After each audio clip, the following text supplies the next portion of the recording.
Hey, it's Jordan with Status Coup. How many times have you heard this from people in your life who are pro-Israel and ardently supporting Israel's genocide of the Palestinians in Gaza? AIPAC this morning. This war ends today if Hamas surrenders and frees the hostages. Well, I've heard that from people in my life that I love. All Hamas has to do is release the hostages and this war is over. Even though there's been many reports that Hamas, who I'm no supporter of, and I think what they did on October 7th is vile and is terrorism, regardless of whether you could understand the reasoning. I don't believe in the response to killing of innocents is to kill other innocents. But we've constantly been told if Hamas releases the hostages, the war will end. Well, maybe not. Apparently, a bigwig in the Israeli government met with the family of hostages yesterday, not only made them cry, but told them, yeah, no, we're not ending the war, even if the hostages are released. NBC, Netanyahu won't agree to hostage release deal unless it polls well for him. Israeli families say they were told, quote, the Israeli government made a conscious and deliberate decision to sacrifice the hostages, the Hostage Family Forum said. Prime Minister Netanyahu will not agree to end the war in Gaza in exchange for the release of hostages unless opinion polls show it is politically advantageous for him, a top Israeli security official told the families of those held captive, a person in the closed-door meeting and advocacy group said Friday. The comments by Netanyahu's national security advisor, Tzachi Hanegbi, first made public by Israel's Channel 12, sent shockwaves through the hostage family community nearly 8 months after their loved ones were kidnapped by Hamas during the October 7th attack. Quote, the Israeli government made a conscious and deliberate decision to sacrifice the hostages, the Hostage Family Forum said in a statement Friday. Quote, the hostages and the entire state of Israel have been taken captive by those who choose political interests over their national and government duty. Hanegbi met with relatives of the hostages at the Defense Ministry in Tel Aviv on Thursday afternoon. Among the attendees was Gil Dickman, whose 40-year-old cousin, Carmel Gott, is among the 125 hostages still being held in Gaza. Hanegbi told us, quote, we understand that the only way to bring all the hostages back is through a deal that will bring an end to the war. And as he sees it, the Israeli government is not going to put an end to the war right now. Quote, he said the only way to make Netanyahu do this is to make him understand that it's going to be politically good for him, that if he sees polls that say the Israeli public wants to see the hostages home more than it wants the continuation of the war, that he will make a deal that will bring all the hostages home. We were shocked by this, the hostage families said. This is from the Times of Israel and gets a little bit more specific about this minister who was outwardly hostile to the hostages, to the hostage families. National Security Advisor Tzachi Hanegbi reportedly told relatives of hostages on Thursday that the current government will not agree to end its war against Hamas in exchange for the release of all the remaining hostages held by the terror group. The message made during a heated meeting during which Hanegbi reportedly rebuked and insulted the relatives of several hostages appeared to be the first time a top Israeli official was quoted making such an admission. It highlighted the crux of the repeated impasse in the hostage negotiations, where Hamas has insisted on a permanent ceasefire, while Israel has only been willing to agree to a temporary truce. Hanegbi clarified that he did think the government would be able to achieve the first phase of the deal currently on the table that would see female, elderly, and wounded hostages released, according to transcripts from the sit-down leaked to Channel 12. These categories are believed to amount up to 33 of the 121 remaining hostages. The second and third stages of the yet-to-be-agreed deal would see Hamas free the remaining hostages, men and soldiers, followed by the bodies of those killed in captivity. The IDF has confirmed the deaths of 37 of those still held by Hamas. During the latter two phases, the mediators envision Israel agreeing to negotiate a permanent end to fighting. I want to read this Twitter thread because it has even more about this meeting that if there were any doubt, and I hope the people who are super duper pro-Israel, Israel could do no wrong, and, have told me, hey, all Hamas has to do is release the hostages and the war ends. Well, maybe you should actually look at something besides Israel propaganda. After a difficult talk between National Security Head Tzachi, Hanegbi, and the hostage families, some family members stormed out in tears. It happened after the following exchange. One of the hostage family members said that, quote, during a war, you shouldn't be receiving money to build a pool. This referred to news that Prime Minister Netanyahu received state money to refurbish his pool in Siyasera during the war. Hanegbi replied, quote, he could even build 10 pools with his money. These are heinous things to say. You have no right to have this much hatred and pain.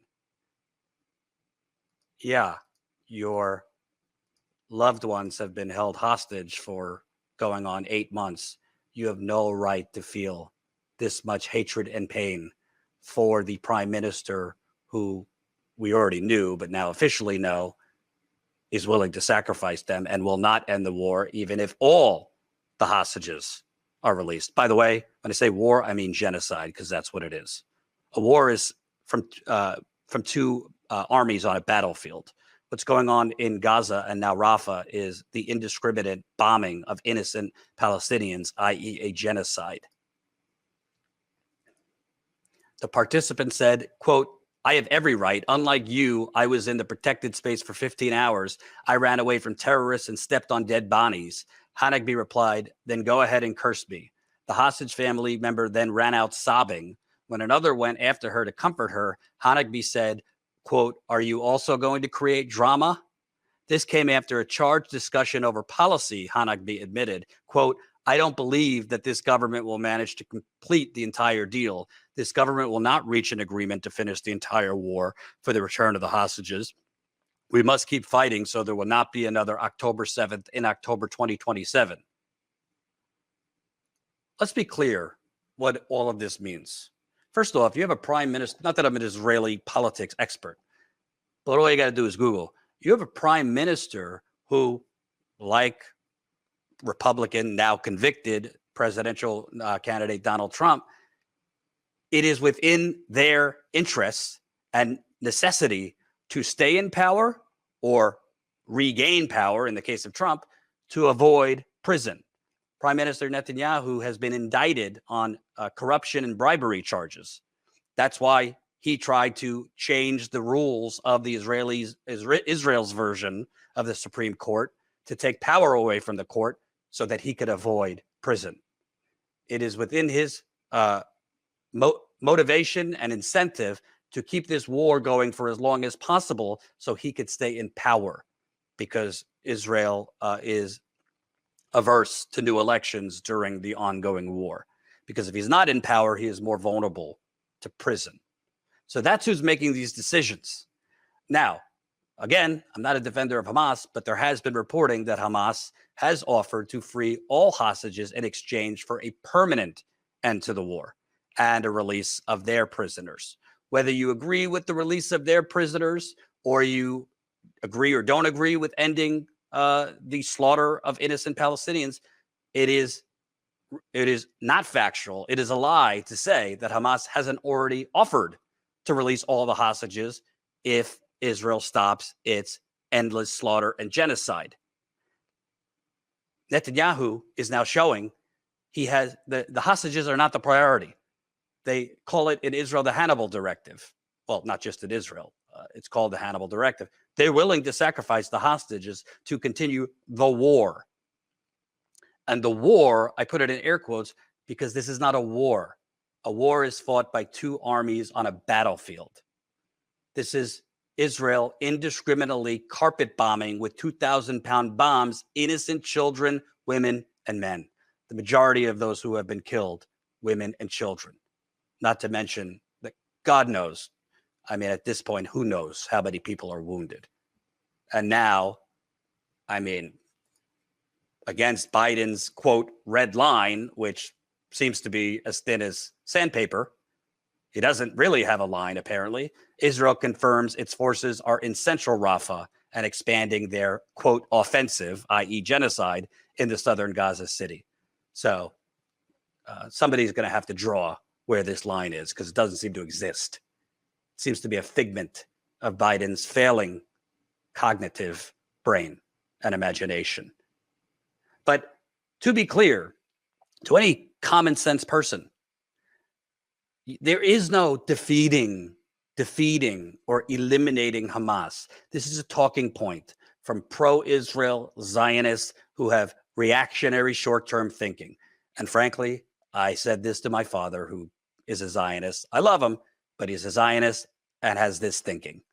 There is no defeating Hamas. For every Hamas soldier that you have killed, you are creating 4 or 5 new ones because you're killing the living survivors in Gaza. You're killing most of their family.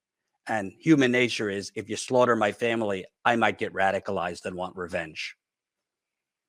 Whether you agree with that or not, that's human nature. So this whole, we're eliminating Hamas, you might be destroying their infrastructure now. You might be killing a lot of their soldiers now, but you are creating new radicalized people that are going to want revenge. By the way, not just against Israel, potentially against America. I'm not defending Osama bin Laden. He should rot in hell. But we should look at his manifesto. Part of his hatred of America was because America supported Israel's occupation of Palestine.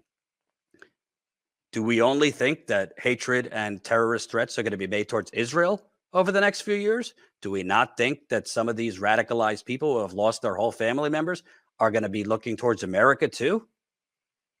So Bibi Netanyahu, he's not only disregarding the families of the hostages who they are apparently berating and making them cry in private meetings, sobbing. He is making Israel less safe because you're creating a worse Hamas or a worse version of a new terrorist organization that is going to go after Israelis and Jewish people.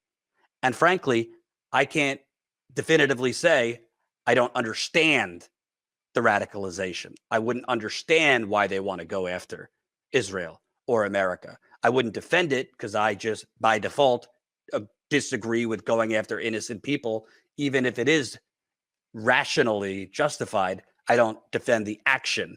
But you can't say if your whole family is taken out, children, parents, siblings, cousins, can you really not understand why people get radicalized from that? Why people would want revenge?